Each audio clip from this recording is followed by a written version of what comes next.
Buongiorno a tutti dall'ippodromo Arcoveggio, convegno di domenica 21 dicembre, prima corsa, che è anche la prima batteria del finale del Trofeo Croce Rossa Italiana.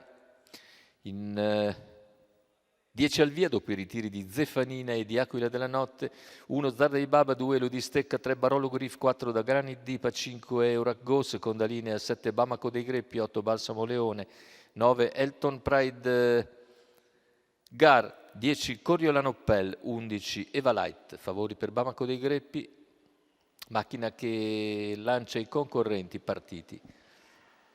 È veloce in partenza Zardei Baba che conquista la testa nei confronti di Elo di Stecca. Numero 2 Elo di Stecca, Poi si getta di squalificato. galoppo, il secondo va Barolo Griff direttamente in scia al leader.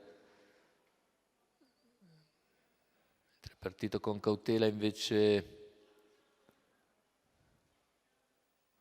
Bamaco dei Greppi che figura in quarta posizione alla corda. Da Granit Dipa in terza, ora però esce già all'esterno Bamaco dei Greppi dopo i primi 400 metri di gara in 31.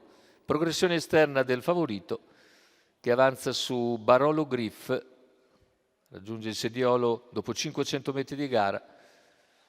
Ma Zardei Baba sta facendo comunque andatura e completa i primi 600 in 45 netti da 1,15. Si presenta in vantaggio davanti alle tribune mentre Bamaco dei Greppi scende in terza posizione alla corda. All'esterno avanza però il numero 9 Elton Pride che costringe Bamaco dei Greppi a guardarsi alle spalle. Tanto sempre veloce il ritmo imposto dal leader che completa 1 chilometro in 1,14,4.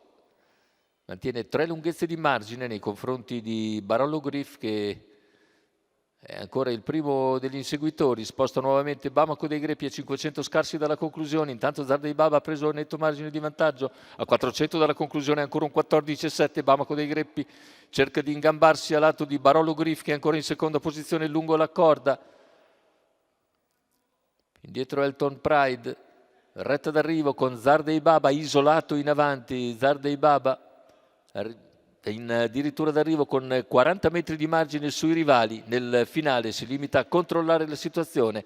Coglie un buon secondo posto a centropista Elton Pride Gar, mentre per il terzo finiscono in linea all'interno Balsamo Leone, all'esterno Barolo Griff,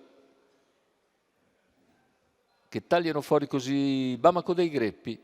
La vittoria, vediamo per il terzo, è probabilmente il numero 8, Balsamo Leone, che piega a fil di palo Barolo Griff. Passano i primi 4, ci saranno poi altre 2 batterie che determineranno la finale prevista, quale ottava corsa, 3 nastri, 12 concorrenti.